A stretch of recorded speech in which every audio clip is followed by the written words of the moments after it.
Liga aí! Ligou? Mas é pra ligar onde? Na verdade, é claro! Ah, é? Tem que ser ligado na verdade. Ligado na verdade! Muito bom, estamos aqui mais uma vez com o nosso podcast Ligado na Verdade, nosso podcast internacional, né, meu amigo Inácio José, porque a gente, obviamente, além de estarmos na internet, nossa né, pátria a gente pega aí celestial, comentaristas não só do Brasil. Né? E outra, nossa pátria não é aqui, nós somos aqui só aí foi longe, visitantes, viu? Muito bem, Caleb Gossen mais uma vez conosco, né, Caleb que tá passando aqui pelo Brasil, meu professor de bateria, Inácio. Olha aí, o aluno é bom, viu? O professor nunca tive a honra de ver tocando não, mas se o aluno é bom, então o professor deve ser bom também. Ele é bom, eu não sou não. Não, Caleb, tudo bem, graças a Deus? Tudo bem, graças a Deus. É um privilégio estar aqui junto com os irmãos aqui, se reencontrando aqui, visitando velhos amigos aqui, e sempre é muito bom para mim. Aí você pode se apresentar para o pessoal relembrar aí quem é o Caleb Gossen, né? Certo. Quem é de casa aqui sabe que o Caleb cresceu, né, no Brasil. Exatamente, Nova Russas é a minha terra natal aqui. Eu fui criado aqui toda a minha vida. Nasceu no Brasil mesmo, Caleb? Eu nasci em Fortaleza. Certo. Aí eu fui criado aqui no interior, né, em Nova Russas, né, como você sabe. E então aqui é casa para mim. Sempre quando eu volto para cá, eu me sinto em casa aqui. É como uma reunião com a família, legal, quando eu tô de volta aqui. Mas atualmente eu estou morando na vizinhança de Chicago, lá nos Estados Unidos, no subúrbio de Chicago, trabalhando como pastor de jovens lá atualmente. Mas esse ano a gente está fazendo um esforço com a nossa igreja aí também, de plantação de igreja. Então estamos fazendo isso lá agora também esse ano, se Deus quiser. E Deus queira que prospere lá, né? A gente está orando e temos orado muito e damos graças a Deus por essa época na nossa igreja lá, a maturidade que temos visto através dos anos da nossa igreja para poder chegar nesse ponto aí. Tem que estar ligado na verdade. Muito bem, somos gratos a Deus pelo Caleb estar aqui. E o assunto é gratidão mesmo. Exatamente, bom ponto. Caleb, gratidão, o que a Bíblia tem a falar sobre isso? É um assunto muito grande na Bíblia, né? A Bíblia tem muito a dizer em relação à gratidão. E eu vejo, quando eu leio nas Escrituras, eu vejo dois lados da mesma moeda de gratidão. Para o crente, a gratidão é uma resposta natural. Primeiramente, a gente vê que é uma resposta natural, mas a gente também vê que é uma responsabilidade do cristão, né? Então, como é que é? Por que é uma resposta, ou deve ser uma resposta natural? É por causa da nossa identidade, o que nós temos em Cristo, o que é que Cristo nos deu quando nós fomos salvos, né?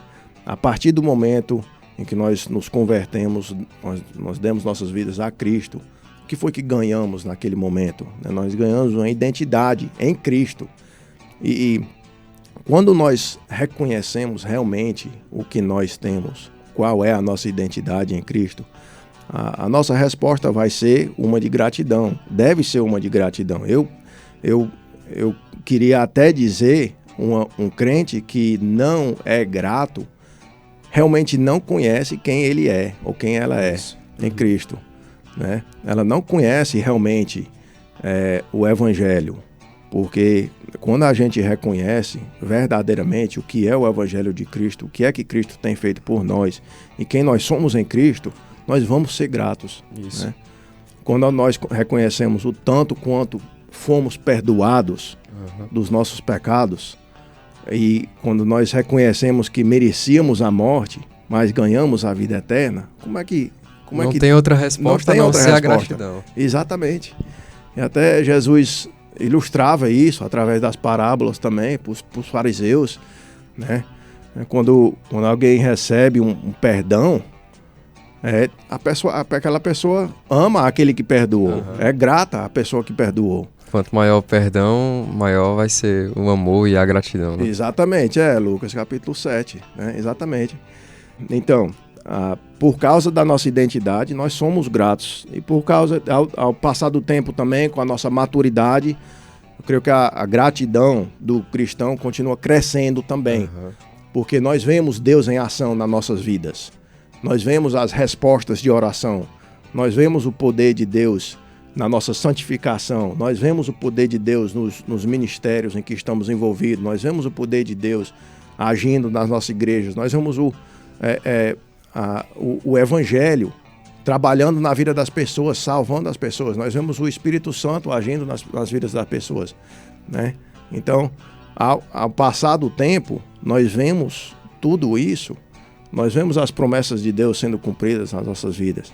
E a nossa gratidão continua crescendo. Isso é interessante porque a tendência do ser humano é ser ingrato, diga assim, o cristão mesmo, porque ele ainda não conseguiu o carro que ele queria, não conseguiu ainda casar, não conseguiu, eu não sei, qualquer outra coisa, até mesmo uma questão de saúde, né? Ainda não tá do jeito que ele quer. Aí ele foca nessas coisas da vida, né? Aí, como não alcançou aquilo que ele queria, o sonho dele, aí ele fica murmurando e, enfim, ele se torna um ingrato e esquece do mais importante, que é a salvação. Esquece que Deus cuida da gente, né? Nesses detalhes também. Eu penso assim, um crente que não é grato seria como o escravo, por exemplo, que é libertado, mas não tem gratidão àquela pessoa que lhe libertou, né? Porque é exatamente, espiritualmente, a Efésios capítulo 2, Efésios capítulo 1, fala daquela realidade na nossa vida espiritual, né? Nós éramos escravos do pecado, nós estávamos mortos nos nossos pecados, né? Deus nos deu a vida eterna, Ele nos ressuscitou espiritualmente, nós temos vida em Cristo, né? Nós temos liberdade espiritual em Cristo, né? Então, para a gente não ser gratos, é uma coisa muito feia para um cristão não ser grato. E acredito que entra um problema muito grande nessa questão da ingratidão, não olhando para a questão da salvação, mas do dia a dia em si, das coisas, das bênçãos que Deus derrama na nossa vida. É um orgulho muito grande, porque você quer que as coisas sejam do seu jeito. Você não aceita que Deus é que é soberano e as coisas acontecem do jeito dele. E você quer impor a sua vontade acima da de Deus. Ingratidão, assim, nas coisas do dia a dia, eu olho desse jeito. É você querer tomar o lugar de Deus e as coisas... não aconteceu do jeito que eu quis, era pra ter sido assim e é isso. E aí você não olha e não é grato a Deus pelas coisas que você tem, pelas circunstâncias. Porque a Bíblia diz, acho que talvez você até vá citar esse texto, que a gente deve ser grato em todos os momentos. Render ação de graças em tudo dai graças a Deus. Seja grato a Deus em todas as circunstâncias. Essa é a vontade de Deus para a nossa Exatamente. vida. 1 Tessalonicenses, capítulo 5, verso 18. Né? Essa é a vontade de Deus para o cristão. Aí fala da responsabilidade do cristão ser grato, né? Porque aí é um mandamento, sim, para o cristão exercer aquela gratidão. Para a nossa gratidão se manifestar em ações de graça, né? Como diz lá em Colossenses. É isso, a vontade de Deus para as nossas vidas. Ei! Fica ligado na verdade! Em relação à primeira parte, que é uma resposta natural, Romanos capítulo 8, verso 31 e 32 diz o seguinte: que diremos, pois, à vista dessas coisas? Se Deus é por nós, quem será contra nós? Aquele que não poupou o seu próprio filho, antes por todos nos entregou, porventura não nos dará graciosamente com ele todas as coisas? Então, Deus já nos deu do seu melhor. Não existe um presente melhor que Deus poderia ter nos dado. Isso. Né? E quando nós entendemos a generosidade de Deus para conosco na salvação, por que é que nós corremos atrás de todas essas coisas? Né? Acho que é o ponto disso, é onde a gente está colocando os nossos olhos. Para onde é que a gente está olhando? Porque muitas vezes o pessoal ignora, nós ignoramos isso, de que Deus já de fato deu o seu melhor pra gente, que foi Cristo. E a gente quer olhar para outras coisas e ignora isso. Ignora esse fato. Que Cristo veio, morreu por nós, pagando o preço que era nosso. Uma culpa que era nossa, ele levou sobre si. E a gente tende a ignorar esse fato muitas vezes. E não pode, porque isso Exatamente. acaba adoecendo você, o seu coração. E isso e a generosidade de Deus para conosco continua na nossa vida cristã. Uhum. Nós procuramos a generosidade de Deus nos lugares errados, nos lugares materiais, na prosperidade material, que nem sempre é lá que Deus quer que Deus nos abençoe, né? Que Deus não quer necessariamente nos dar todas aquelas coisas. Mas o que é que nós temos em Cristo, né? Efésios diz que nós fomos abençoados em todas as coisas espirituais, né? Todas as bênçãos espirituais nós já temos. 2 Pedro, capítulo 1, diz que nós temos tudo para viver uma vida em Cristo. A vida que Deus quer que nós vivemos para com Ele, que seja uma vida que agrada a Ele, nós já temos o poder de viver aquela vida. Temos todos as ferramentas que precisamos, temos todas as bênçãos que precisamos para ser tudo aquilo que Deus quer que a gente seja. Caleb, agora para a pessoa que está agora nos ouvindo, que se identificou como um cristão ingrato a Deus, o caminho que a gente indica para ela é o arrependimento, né? O arrependimento que Cristo nos proporciona. Ou seja, é possível mudar, não é isso? Exatamente, com certeza. Sendo uma pessoa realmente cristã, realmente é possível. Tudo é possível, né? Para aquele que crê, né? Tudo é possível. Até de acordo com aquele verso que em 2 Pedro capítulo 1, nós temos tudo que precisamos para viver as vidas que Deus quer que nós vivamos, né?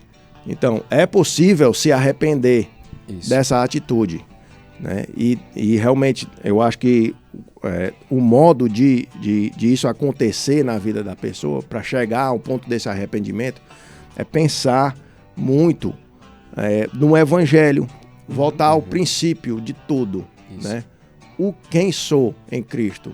O que é que Deus tem me dado em Cristo? Tem um hino que eu acho muito interessante, que é aquele conte as bênçãos, conte quantas são. Então, se você identificou que você é ingrato, não tem um coração grato a Deus, isso já é um bom começo. Você identificou que tem alguma coisa errada na sua vida. E aí você deve começar a listar as coisas que Deus tem te dado. Salvação, as bênçãos espirituais, o livre acesso ao Pai, o Espírito Santo habitando em nós, nos capacitando para a vida com Deus, para a vida aqui. E, por exemplo, você tem roupas, não são as melhores, não são de marca, você não tem um tênis de 15 mil reais muitas vezes, mas você tem um calçado. Simples, mas está ali fazendo a função. Você pode não ter a família ideal que você sonhou, mas Deus te deu uma família. Então, quando você faz aquilo, você não sente gratidão, mas quando você se dispõe a orar, mesmo assim, agradecendo a Deus pelo que Deus tem lhe dado, começando pelas bênçãos espirituais, começando pelas aquelas bênçãos maiores que temos em Cristo, né, da nossa identidade e da nossa identificação com Cristo, agradecendo por aí e continuando todas essas coisas que estamos listando aqui, é um exercício excelente para o cristão, para adquirir um espírito de gratidão. Isso. É interessante porque, de fato, o cara não tem que esperar um sentimento ou uma vontade, o cara tem que obedecer. Exatamente. Exatamente. Tem muito crente que espera naquele sentimento, eu quero sentir gratidão, mas não é isso, né? É uma disciplina, tem os dois lados. Isso. É uma resposta natural, mas certas fases na vida, você vai sentir mais aquele lado da responsabilidade do que a resposta natural, porque as circunstâncias não são tão boas quanto eram. Né? Então a gente procura aquele sentimento das circunstâncias boas para sentir a gratidão, mas nem sempre é assim. Então a questão principal é que temos sempre que ver todas as nossas circunstâncias da perspectiva de Deus, de uma perspectiva bíblica. A gente quer ver só do nosso ângulo aqui, na Terra, nosso modo humano de ver as coisas, e vamos focar tudo no que tem de ruim, né? É a nossa maneira de ser, mas quando podemos ter essa perspectiva bíblica, a perspectiva de Deus, aí nós vamos ver um crente mais grato nesses momentos. Pastor Caleb, foi bom demais tê-lo conosco aqui no nosso podcast, que Deus possa lhe abençoar e, se Deus quiser, vamos ter outras oportunidades. Muito obrigado pela oportunidade, irmãos, é um prazer, é todo meu. Até a próxima com mais um Ligado na Verdade. E aí, curtiu? Podcast Ligado na Verdade é uma produção da Rádio Ceará FM 102,7.